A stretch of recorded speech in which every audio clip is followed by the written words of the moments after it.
ชีวิตของเราอยู่ภายใต้สิ่งสมมุติสิ่งสมมุติจึงทำให้เราเกิดความทุกข์สิ่งสมมุติจึงพาเราไปหลงเข้าไปยึดติดสิ่งเหล่านี้เป็นผู้บ่อนทำลายคุณภาพชีวิตของเราพวกเราต้องพิจารณาทุกอย่างเป็นสิ่งสมมุติในดวงอาทิตย์พวกเราพิจารณาดูดวงจันทร์เนี่ยเราพิจารณาดูดวงดาวเนี่ยพิจารณาดูเป็นสิ่งสมมุติแม่น้ำก็เป็นสิ่งสมมุติงัวควายช้างม้าสัตว์นานาชนิดก็ล้วนเป็นสิ่งสมมุติแต่พวกเราทั้งหลายต้นไม้นานาชนิดก็เป็นสิ่งสมมุติจริงๆแล้วมันไม่มีอะไรมันไม่มีอะไรเลยแต่มนุษย์ทั้งหลายสมมุติขึ้นมาเพื่อง่ายเพื่อสะดวกในการอยู่ร่วมกันเรียกจะแม้กระทั่งชื่อเราก็เป็นสิ่งสมมุติดั้งเดิมเมื่อพันปีหมื่นปีมันก็ไม่มีชื่อแต่พวกเราทั้งหลายมันสมมติกันขึ้นมาทั้งสิ้นมันเรียกว่าสมมติมาพร้อมกับมนุษย์นี่แหละก่อนที่จะมีมนุษย์มันไม่มีสิ่งนั้นมันไม่มีสิ่งนี้มันมีแต่คำว่าปกติเสมอเหมือนกันหมดในพวกเราทั้งหลายมันเหมือนกันหมดเหมือนในร่างกายของเราตาก็เป็นสิ่งสมมุติว่าเป็นตาหูก็สมมุติว่าเป็นหูสิ่งสมมุติจมูกก็สมมุติว่าเป็นสิ่งจมูกแต่พวกเราต้องพิจารณาดูสิ่งสมมุติมันไม่ใช่ความจริงถึงแม้เป็นความจริงบางคนบางท้องถิ่นบางประเทศบางอำเภอบางจังหวัดบางทวีปสิ่งเดียวกันสมมุติเป็นหมื่นอย่างตั้งชื่อยังไม่เหมือนกันแต่พวกเราต้องพิจารณาดูมันไม่เหมือนกัน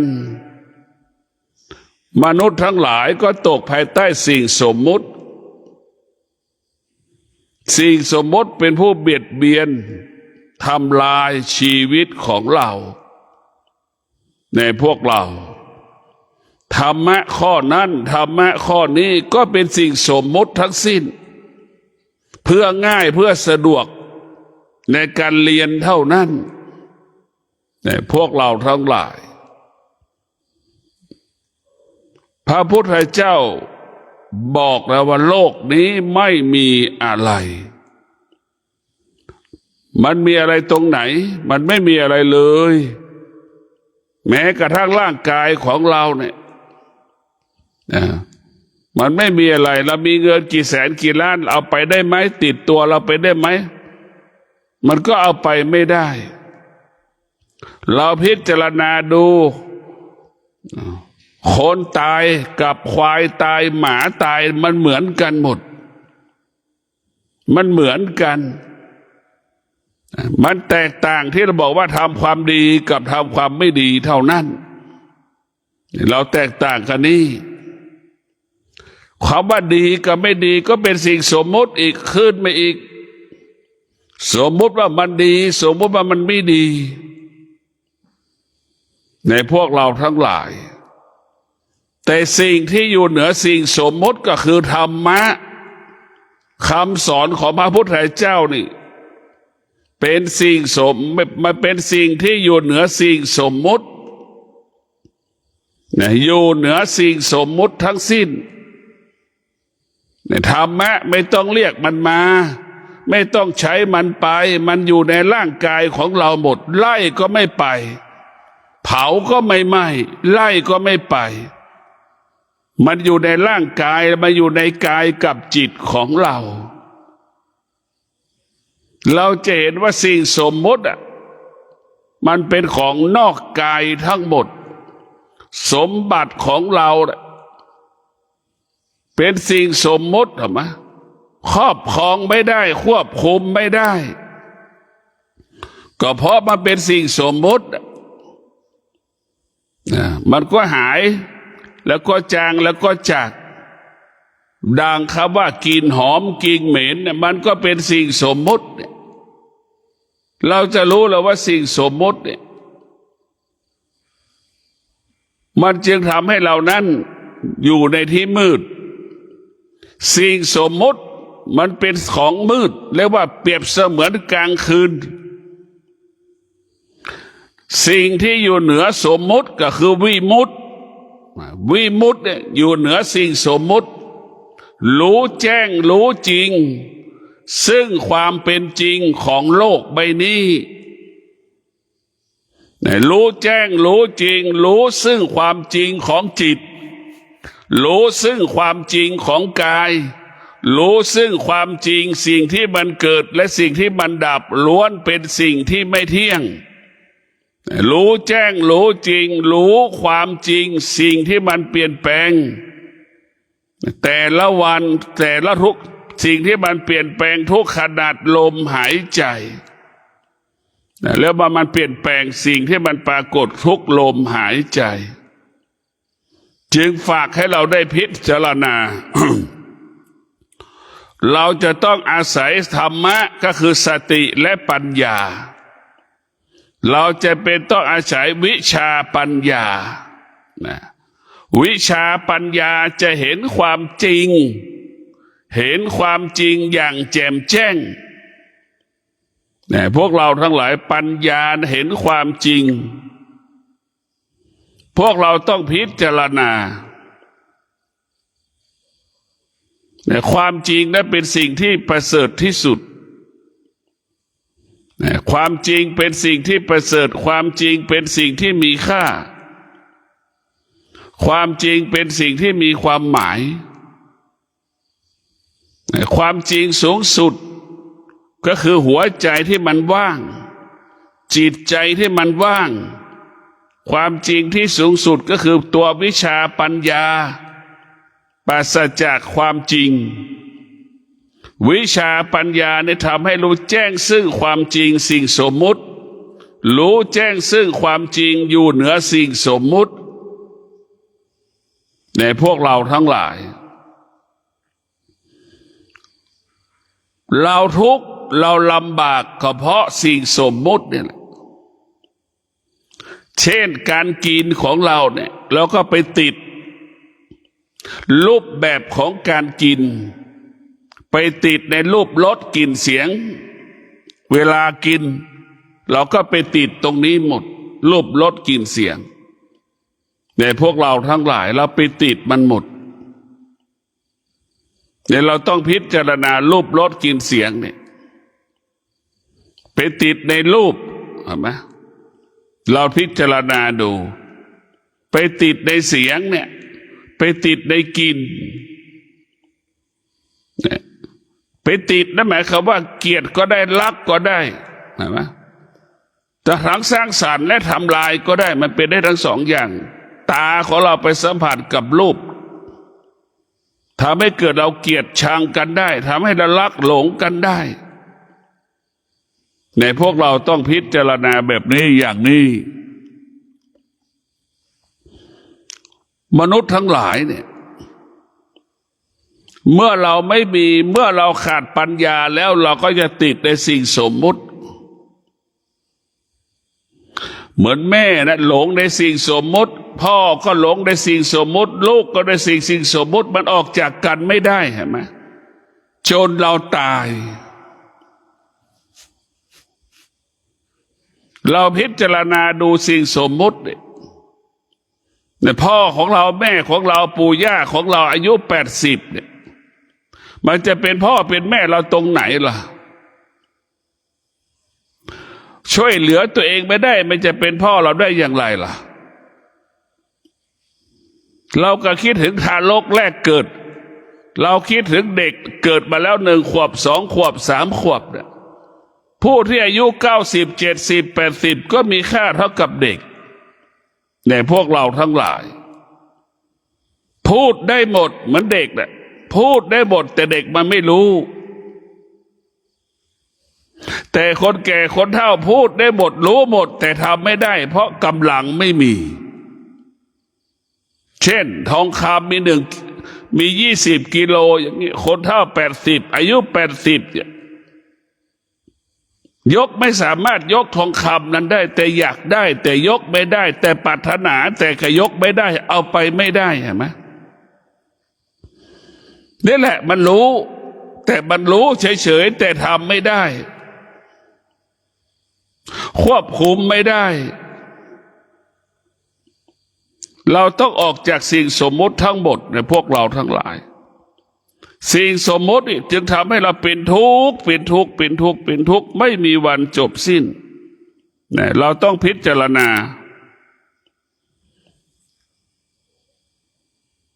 ออกจากสถานที่ที่เรายึดติดให้ได้นี่เรามาปฏิบัติธรรมเนี่ยเพื่อออกจากสิ่งสมมุติเดี๋ยวเราอยู่บ้านเราเปิดตู้เย็นวันมาแล้วกี่ครั้งแต่เรามาปฏิบัติธรรมเนี่ยเราไม่ต้องเปิดตู้เย็นไม่มีตู้เย็นให้เปิดนั่นแหละคือเราจะพยายามจะฝึกให้ออกจากสิ่งสมมุติเรียกว่าออกจากสิ่งสมมุติเราอยู่บ้านเนี่ยเราไปติดในสิ่งสมมุติเปิดตู้เย็นทั้งวันนั่นคือไปติดในสิ่งสมมุติเราอยู่บ้านเราเปลี่ยนเสื้อกางเกงสีเนี่ยทุกวันแต่เรามาอยู่วัดมีแต่สีขาวลึกดูกันแล้วกันพวกเราทั้งหลาย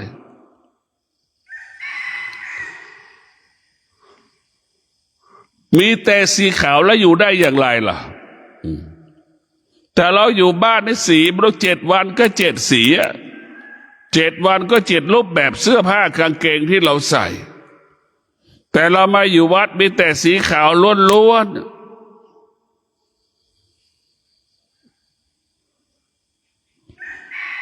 มันเป็นแบบนี้แล้วเพราะเรามันติดแล้วว่ามันติดมันหลงหมดเลยเนี่ยมันหลงกันหมดพวกเราต้องพิจารณาว่าสิ่งที่เราพิจารณานั้นมันเป็นความจริงหรือไม่เป็นความจริงเราต้องดูความเป็นจริงสิ่งเหล่านี้นะถ้าเราพิจารณาได้เราก็จะได้เกิดปัญญาเราจะออกจากสิ่งเหล่านั้นได้พ่อแม่ครูบาอาจารย์สอนกรรมฐานให้เราออกจากสิ่งสมมุติเนี่ยเจ็บปวดก็เป็นสิ่งสมมุติพอใจไม่พอใจก็เป็นสิ่งสมมุติแล้วก็ดูนี่เรากับสัตว์เหมือนกันหมดเหมือนกันทุกอย่างไม่มีอะไรแตกต่างกันมนุษย์แตกต่างที่เราสมมติว่าเราทำดีเท่านั้น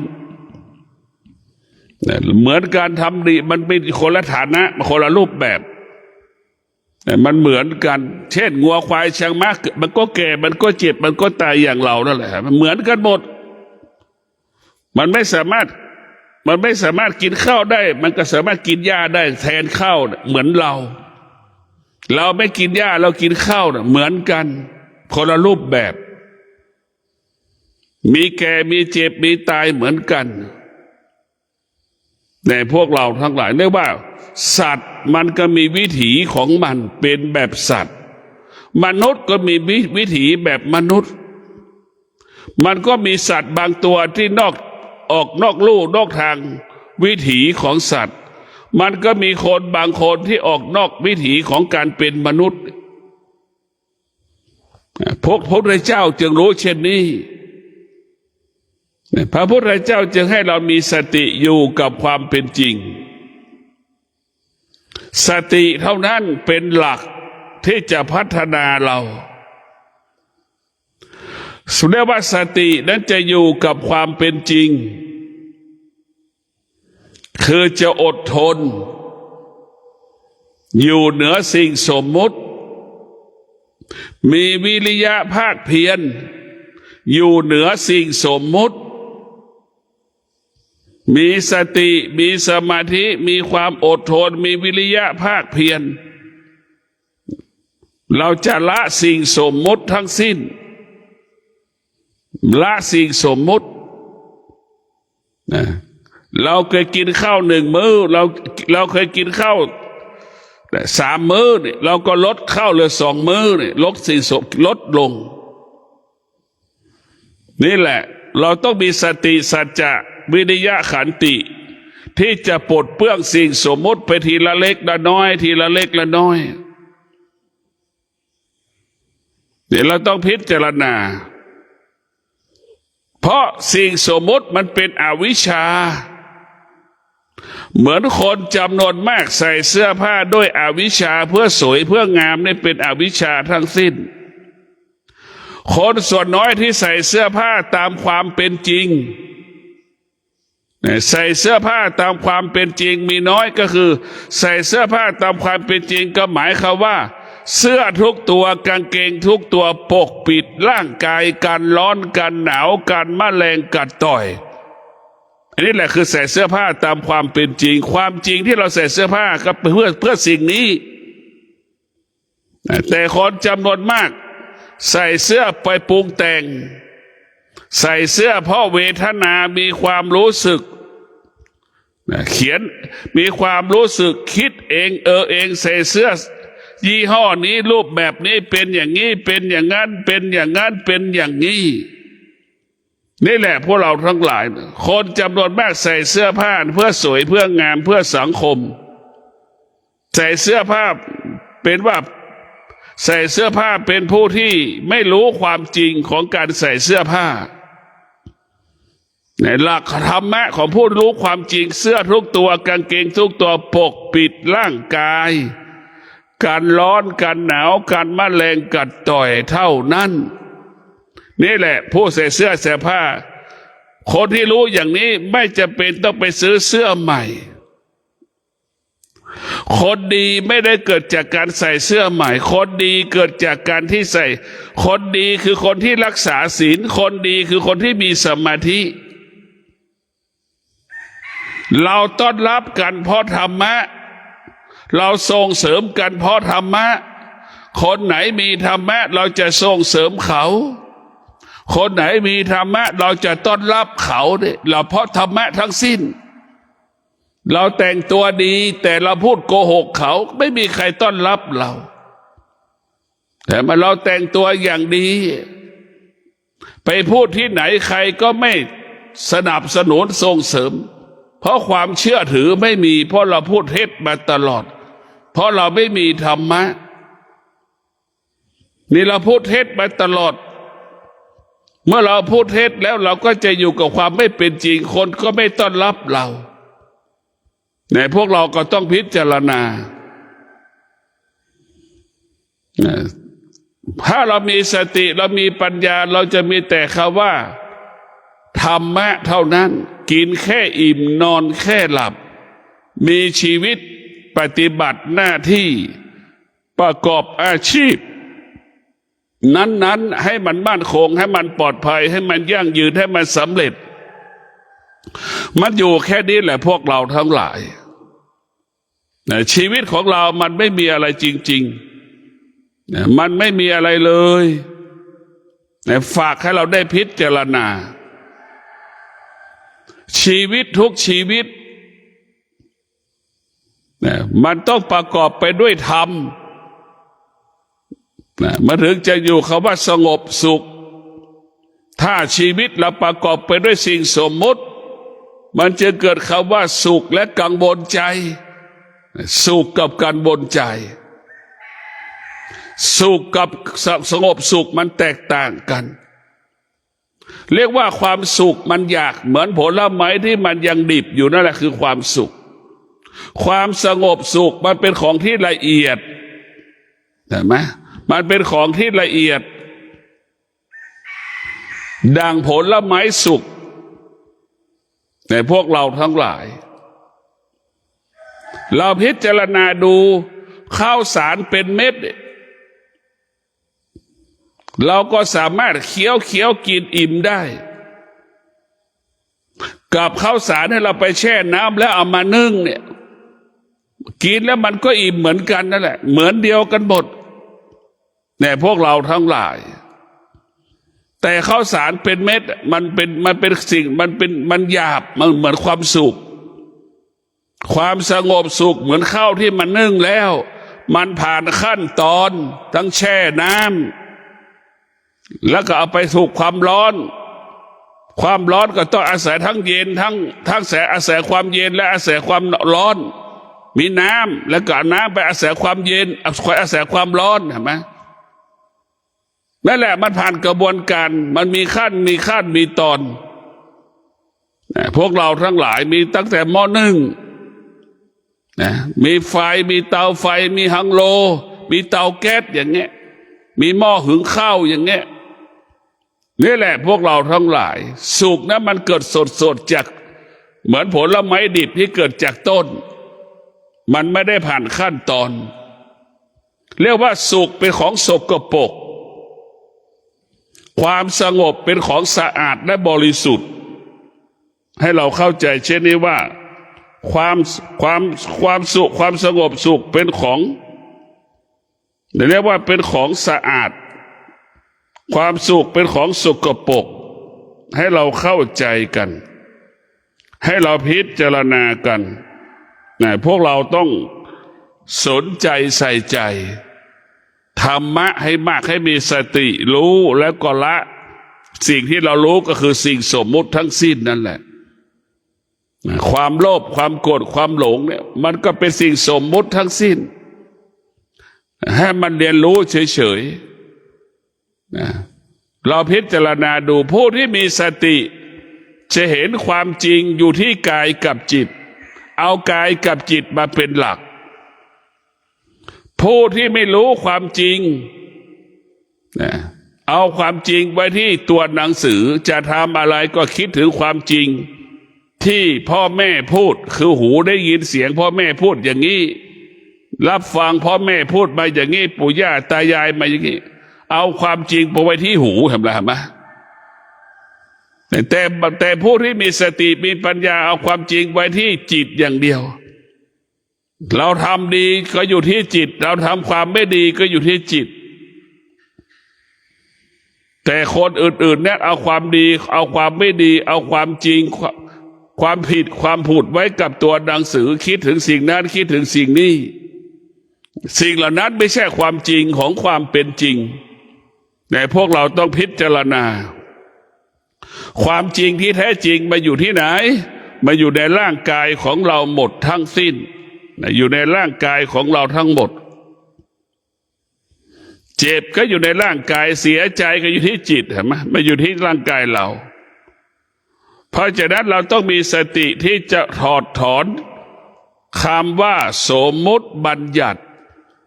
ออกจากชีวิตเราได้เราค่อยๆถอนแล้วเราถอนออกไปให้หมดเราก็พิจารณาดูแล้วเราสุดท้ายเราพิจารณาดูดิคนที่มันตายนะมันไม่มีสิ่งสมมุติบัญญัติติดตัวไปเลยนะพวกเราทั้งหลายทิ้งที่มันสะสมก็เอาไปไม่ได้เห็นไหม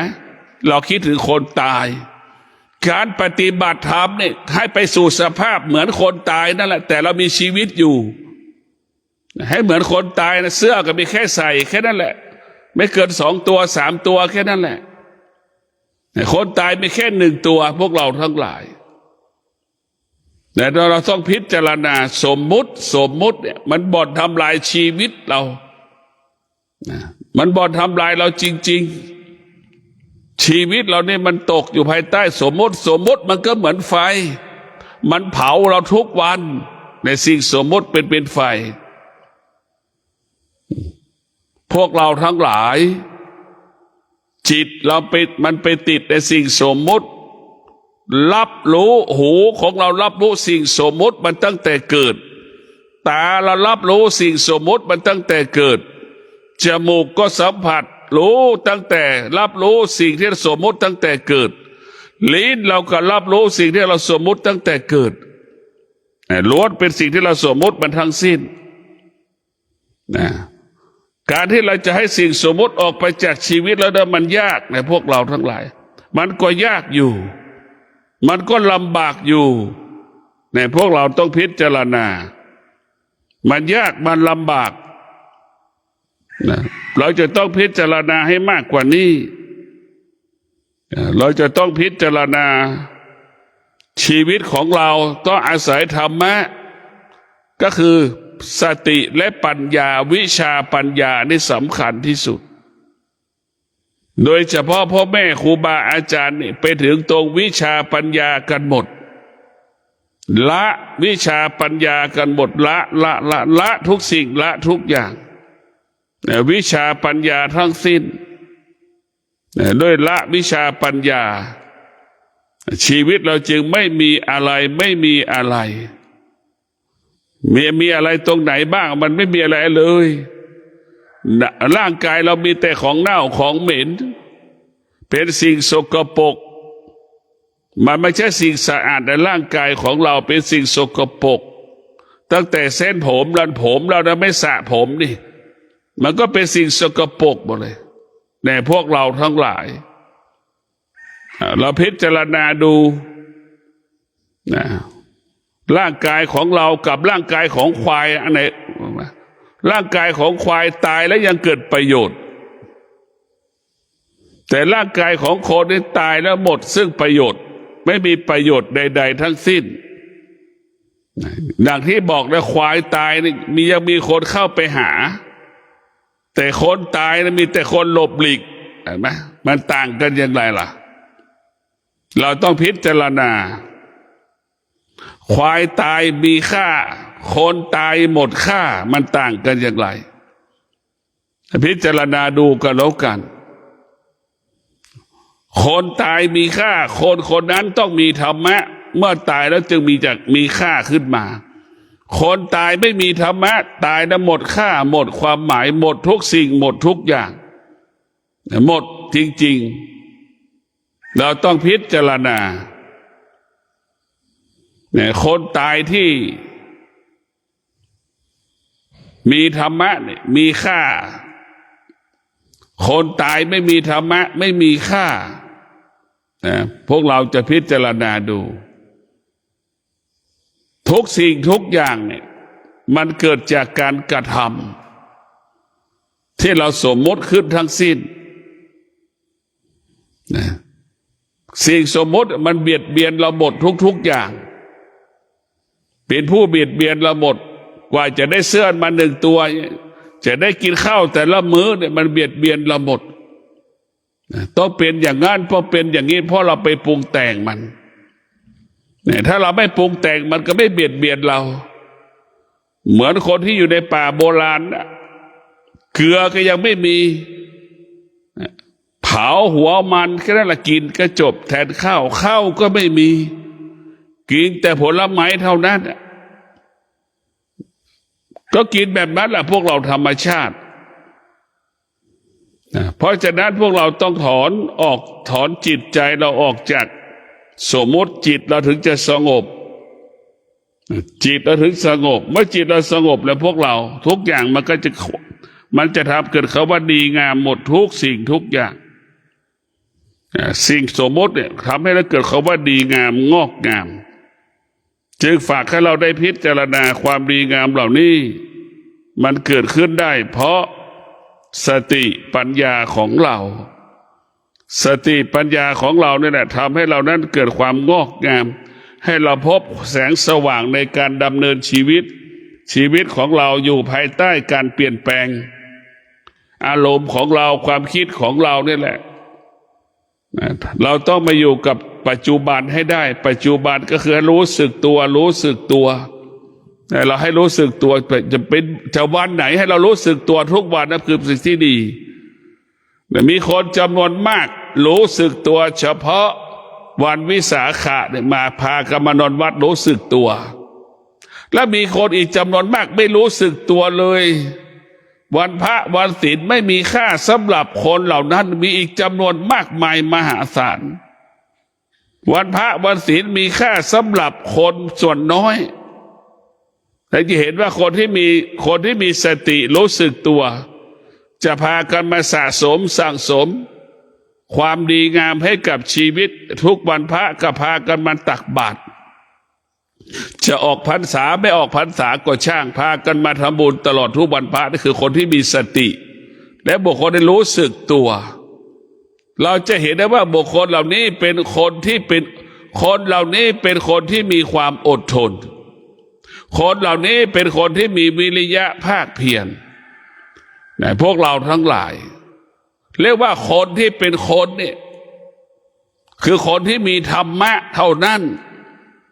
คนที่ไม่มีธรรมะเนี่ยไม่ได้เป็นคนหรอกลูกที่มีธรรมะจะเป็นลูกของแม่ลูกที่มีธรรมะจะเป็นคนที่รับผิดชอบชีวิตพ่อกับแม่แล้วก็ไปดูลูกที่ไม่มีธรรมะมันไม่รับผิดชอบพ่อแม่มันเลยรับผิดชอบแต่มรดกของพ่อของแม่แต่ไม่เอาพ่อแม่เจ็บป่วยไม่ดูแลลูกที่มีธรรมะเนี่ยจะดูแลพ่อแม่ตลอดเวลาเพราะพ่อแม่คือชีวิตของเรา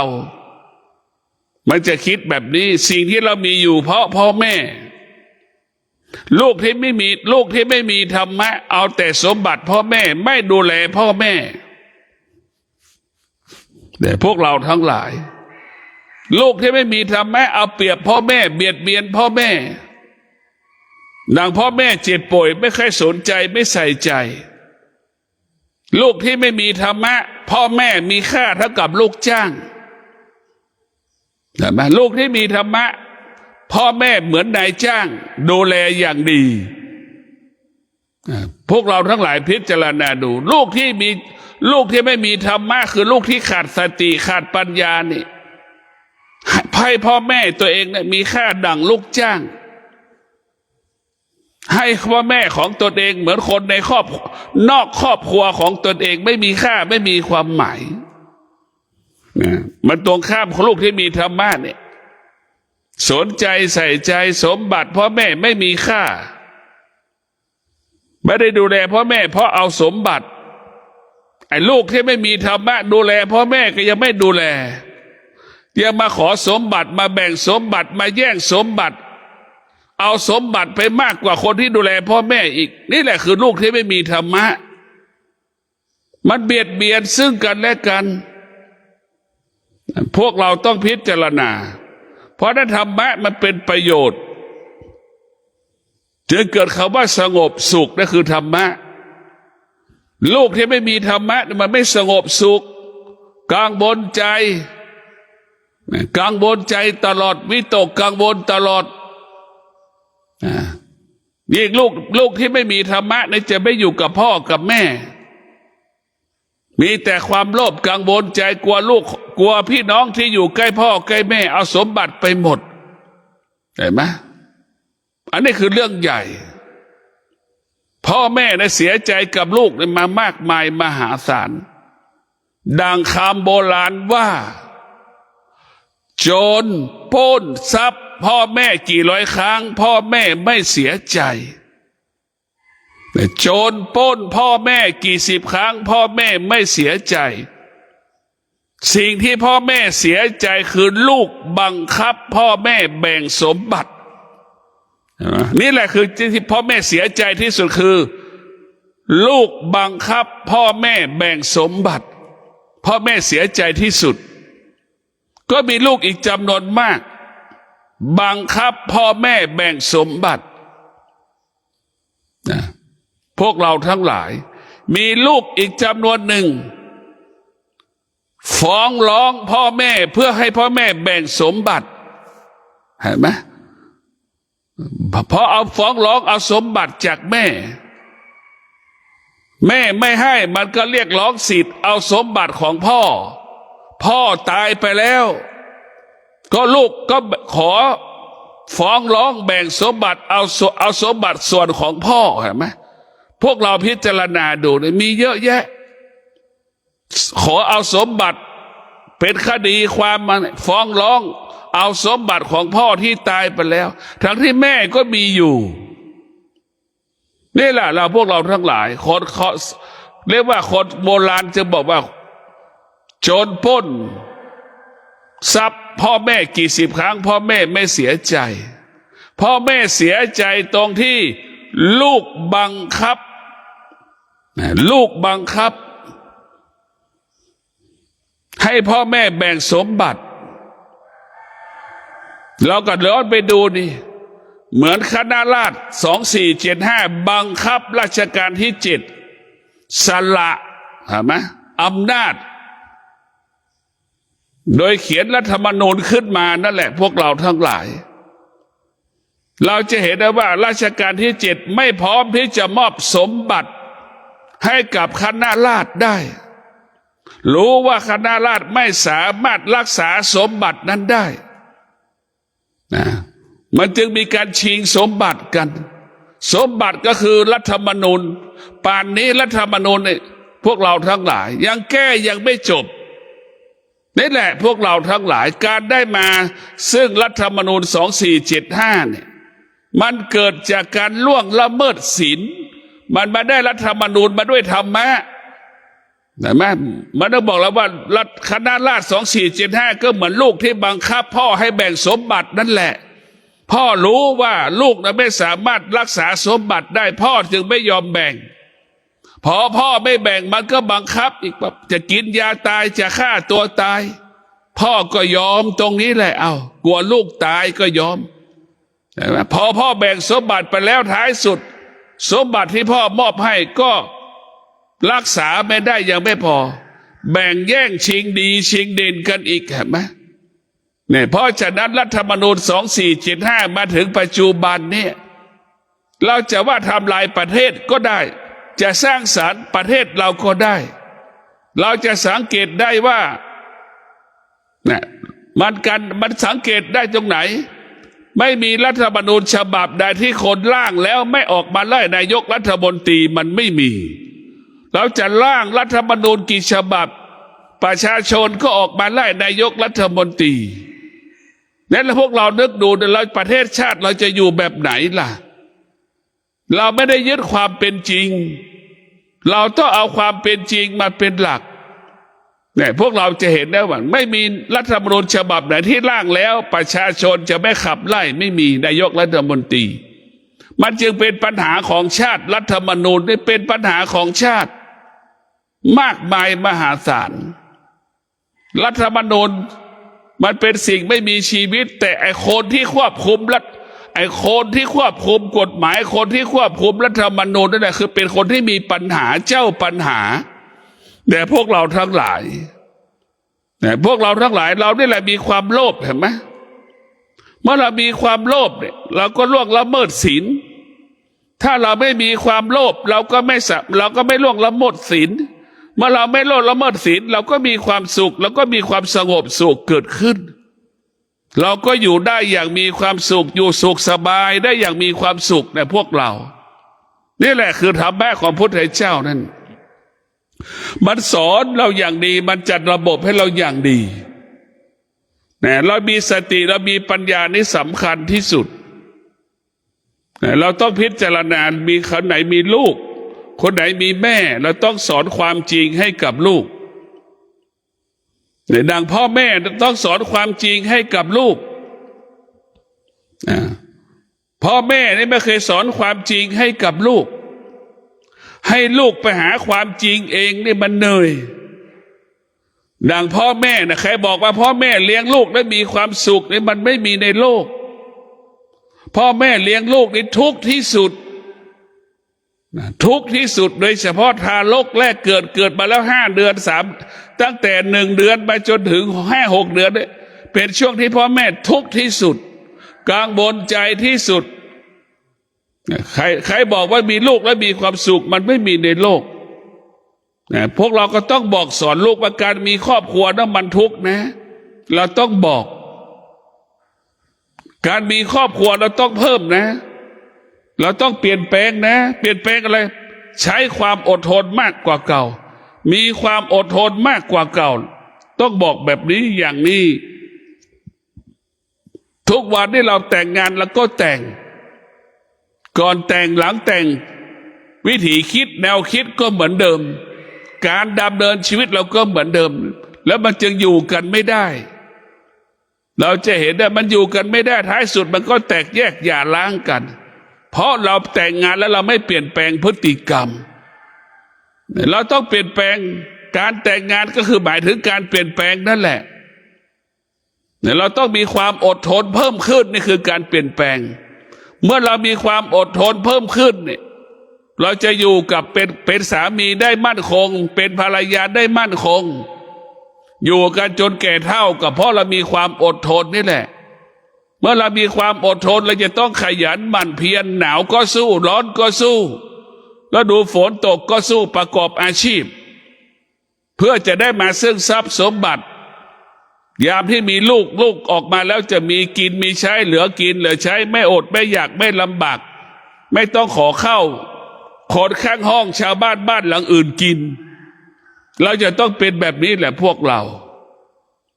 แต่เราต้องพิจารณาชีวิตของเรามันไม่มีอะไรจริงๆมันมีแต่ความโลภความโกรธความหลงทั้งสิ้น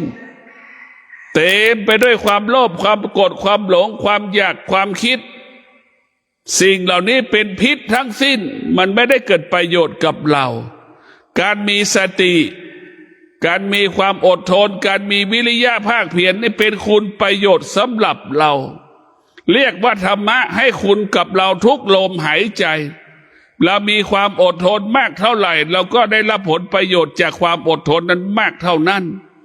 เรามีวิริยะภาคเพียรมากเท่าไหร่เราก็ได้รับผลประโยชน์จากการมีวิริยะภาคเพียรมากเท่านั้นแต่พวกเราต้องพิจารณาแบบนี้อย่างนี้ชีวิตของเรามันมีแต่ว่างเปล่าเพราะฉะนั้นเราต้องรู้สิ่งใดให้เราละสิ่งนั้นรู้สิ่งใดให้อยู่เหนือสิ่งนั้นรู้แล้วก็ไม่ต้องตามรู้เนี่ยสมมติบัญญัติเราไปตามรู้มันไม่จบไม่สิ้นเราไปติดในสมมติบัญญัติมันไม่จบไม่สิ้นเพราะเราไปตามรู้มันเนี่ยพวกเราทั้งหลายเมื่อเราไปตามรู้เนี่ยมันก็เหมือนเราไปเดินหาของที่มันหายนั่นแหละของที่มันหายแล้วไปหาน่ะมันเหนื่อยไหมพวกเราพิจารณาดู3 วันก็ยังไม่ได้เนี่ยมันเหนื่อยไหมเครียดไหมกังวลใจไหมล่ะเนี่ยมันทำลายเราทั้งสิ้นเพราะฉะนั้นเราไม่ต้องไปตามรู้มันหายก็รู้ว่ามันหายเท่านั้นเราไม่ต้องไปตามรู้ไม่ต้องไปยึดติดทุกวันเราไปยึดติดมันจึงเป็นเหตุให้เกิดความทุกข์ทั้งสิ้นเมื่อเราเข้าไปยึดติดเมื่อไหร่ความทุกข์ทั้งหลายก็ปรากฏเกิดขึ้นเนี่ยเราไปติดตาไปติดในรูปหูไปติดในเสียงเนี่ยเป็นเกิดความทุกข์เกิดความสุขสุขจากก็เป็นทุกข์ทุกข์เกิดขึ้นก็เป็นทุกข์แล้วจะอยู่ได้อย่างไรเราขาดสติเราขาดปัญญาเมื่อเราขาดสติขาดปัญญาเนี่ยเราจะอยู่ภายใต้ปัญหาเหตุการณ์ต่างๆเนี่ยสุขเกิดก็รักษาไม่ได้อย่างเงี้ยถ้าเราคิดว่าสุขนั้นเป็นของชั้นหนึ่งสุขเกิดเราก็รักษาไม่ได้ทุกข์เกิดเราก็แก้ไม่ได้คือปัญหาโลกแตกที่มันเกิดขึ้นกับมนุษย์เนี่ยพวกเราต้องพิจารณาบุคคลที่มีสติมีปัญญาอยู่เหนือสุขอยู่เหนือทุกข์รู้ว่าสุขเป็นพิษสุขมันเป็นโทษทุกข์มันก็เป็นโทษทุกข์เป็นพิษเนี่ยคิดอย่างนี้เราจะไม่อยู่ภายใต้สุขกับทุกข์เราจะอยู่เหนือสุขกับทุกข์ในพิจารณาแบบนี้ในพวกเราชีวิตของเรามันไม่มีอะไรที่เราต้องพิจารณาเราพิจารณากายกับจิตเท่านั้นสบายกายสบายใจไม่มีภาระอะไรมากกายกับจิตพวกเราทั้งหลายทุกวันเราทุกข์เพราะเราไปสะสมสิ่งที่เรารู้ทั้งหมดรู้นี่คนแต่ละคนสะสมเสื้อผ้าใส่เสื้อผ้าที่สุดแต่เวลาจะซักผ้าก็เป็นทุกข์เห็นไหมใส่เป็นสุขซักเป็นทุกข์เห็นไหมเสื้อผ้าน่ะใส่ได้มีความสุขเวลาจะซักได้มีความทุกข์เราใส่ได้เรียกว่าสร้างสรรค์เวลาซักได้ทำลายเห็นไหมต้องเสียเงินน่ะเห็นไหมไปซักผ้าต้องเสียเงินค่าซักเสื้อผ้าอีก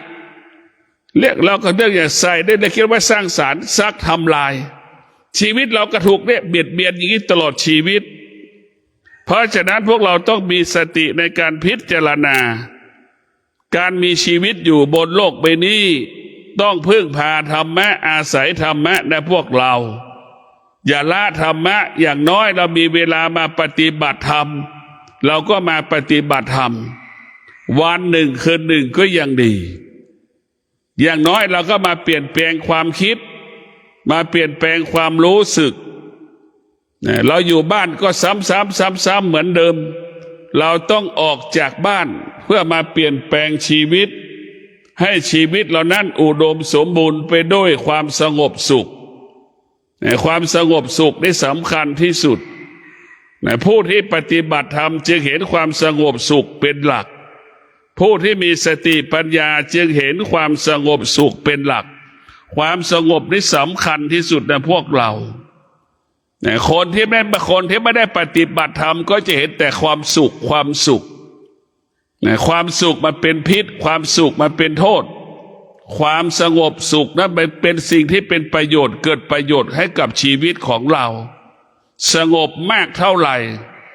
อายุยืนสุขภาพดีมากเท่านั้นเราสงบมากเท่าไหร่เราทำงานละเอียดปาณีตสุขุมรอบคอบมากเท่านั้นเราสงบมากเท่าไหร่เราก็ละเอียดปาณีตมากเท่านั้นขอให้เรามีสติอดทนจึงจะชนะทุกอย่างให้เรามีสติเราจะแคล้วคลาดปลอดภัยทุกอย่างเรามีสติชีวิตเราก็มั่นคงชีวิตเราก็ปลอดภัยชีวิตเราก็ยั่งยืนชีวิตเราก็งอกงามสติก็คือธรรมะเกิดที่ไหนที่กายกับจิตลูกที่มีสติก็คิดถึงแม่ลูกที่ขาดสติก็คิดถึงคนอื่นสิ่งอื่นมากกว่าพ่อแม่ตนเองลูกที่มีสติเคารพพ่อแม่ให้เกียรติพ่อแม่ลูกที่ขาดสติไม่เคารพพ่อแม่ไม่ให้เกียรติพ่อแม่พ่อแม่จะร้องไห้พ่อแม่จะเสียใจไม่สนใจลูกที่มีสติแคร์ความรู้สึกพ่อแม่